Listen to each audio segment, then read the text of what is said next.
questions and answers in the audience. All right? Thank you all much.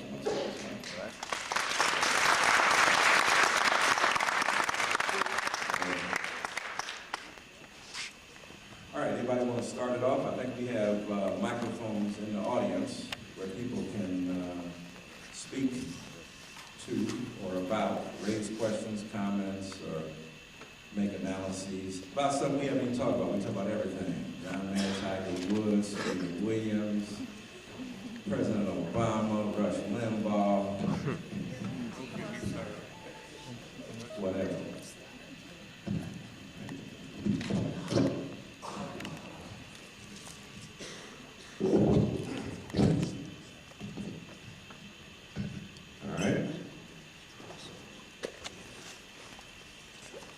Dr. Dyson, I guess I'll start. My name is Andrew Molly. I'm one of our sociologists here at NCC. I just want to thank you for making it look and sound so great.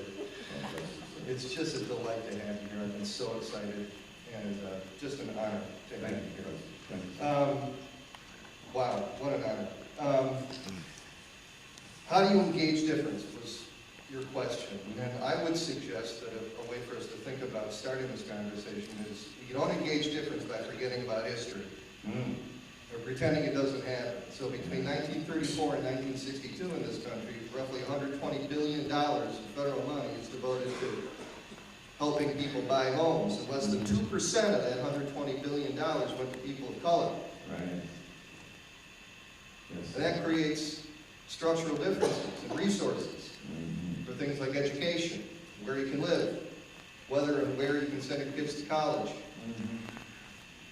And that kind of institutional racism gets lost when we don't understand history. So you got white folks standing around saying, hey, I'm not racist. You know, we're all the same. Right. I don't have any of those attitudes. Right. Yes, sir. What's the problem? So I guess my question is, as we start off, how do we engage in a conversation about difference in the context of a history that's full of difference? Yes, sir. Called inequality. And it's structural. It's not attitudinal. Yes, sir. Well, that's, you know, you got a brilliant teacher here. You guys should be in this class right here. That's no question.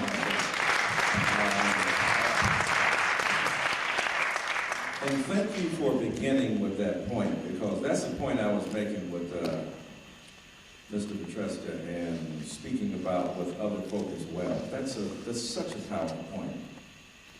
Professor Pollack, right? Because, you know, that kind of amnesia, that kind of collective amnesia that denies the reality of what we see. You know, I was looking at, I don't know if it was MTV or one of these, I thought it might have been, I can't say it was Black Eyed Peas, it sounded like that. What we need is some amnesia about this. No, we need more memory. We need more history. But it's difficult to deal with that history, as you know.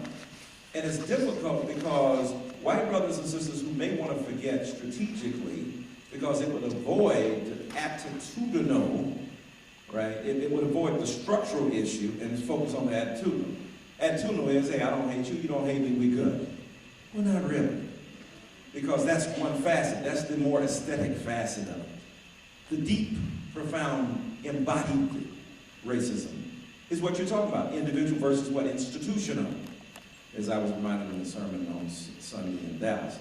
And the institutional face is much more difficult to get at, because people say, hey, I don't feel a certain way. You know, the John Mayers of the world, we don't feel that way, we feel this way. So we're better off as a people because we don't think that way about people of color. And yet you live upon the radical inequality that has been produced by older forms of that bigotry and persistent forms in the present that are ignored because they're not attitudinal but structural. So from 34 to 62, if $120 billion has been devoted to people with homes and 2% of that went to black people, that means that already inscribed in the structure of the mechanisms of distribution of resources has been a disinclination to privilege or at least give equality or equal value to black people's quest for home ownership, which is a primary, if you will, invisible means of American citizenship. John Locke Property-owning people become the predicate for the expansion of Western democracy. Well, if that's the case, already before all the stuff that went down with the subprime mortgage scandal, black folk were already messed up. And not only black folk, people of color in general, but we're talking about black people as major stakeholders in this society whose labor provided the opportunity for others to accumulate wealth at their expense. Because if you read Slavery by Another Name, you see that there was dadgum slavery in this nation darn near to mid-century. I mean, de facto, not de jure, but de facto slavery. Work camps, black people being kept out systematically, even the World War II boom with the GI Bill. Most of that didn't go to black people. It's part of what you're talking about, right? Ira Katz-Nelson, when affirmative action was white. So when you look at all that stuff, then you go, this is why Mr. Obama's argument is so problematic to me. When he goes, I'm helping everybody. And by helping everybody, I'm going to help black people. You just proved that's a lie. You just proved when it's helping everybody who got help mostly wasn't us, as people of color. So your argument there, it seems to me, if I can use it opportunistically, to segue into this point about Obama, first of all, the point you made has to be taken seriously. We can't have amnesia as the basis of getting along. Hey, you people of color make it hard. Why do you keep talking about race? Right? Then the people who are victims end up being re-victimized because they want to remember what happened because folk are stepping on their history like they stepped on their backs and their faces to get to the next level without taking into account the inequality. And this is nothing about your attitude. This is not what you believe about black people. These are practices. If certain people couldn't own land got passed down. Who didn't get it? Martin King Jr. said this in 65, 67, right? When he's talking about land grants and then land grant institutions and colleges given to people, not us. We were part of the property. So if you inherit land and you say right now, hey, we're just going to end racism and all be equal, well, if you haven't inherited the same amount of land, you don't have the same amount of investment. If you haven't inherited the same amount of privileges, I mean, black people until 1954 couldn't even go to equally, so-called, equally arranged schools. To 54. So when you put all that stuff into context, you're right, the structural is so powerful to be dealt with, and we can't get there by pretending we are the world and assuming that we all feel good, and now that I feel good about you, we're good. We got a black president, what more do you want?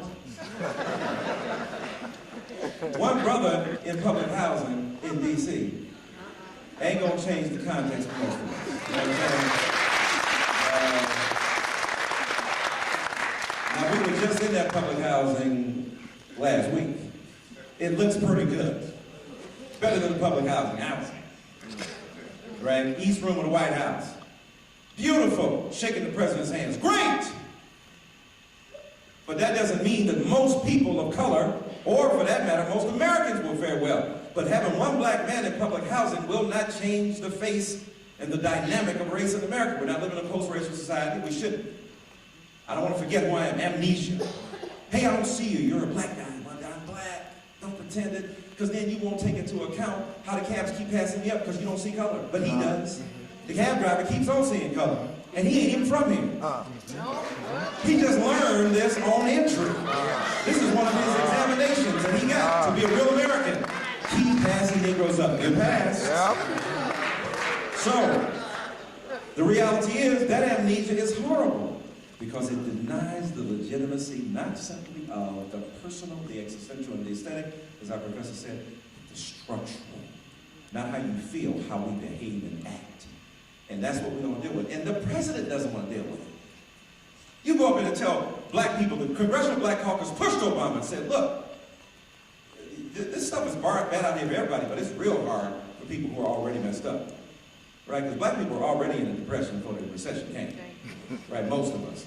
Then, Al Sharpton is on television with Wolf Blitzer. Even Wolf Blitzer had to ask, what's wrong with the president focusing on black people because they're twice the level, they have twice the level of unemployment than America does, in general. But the president, because of a personal discrimination, ignores the structure. So that now, here's our trade-off. We get a symbolic representation of blackness in the White House, but the substantive redistribution of resources gets lost. Now, that means we gotta say, maybe we hyped up being black president.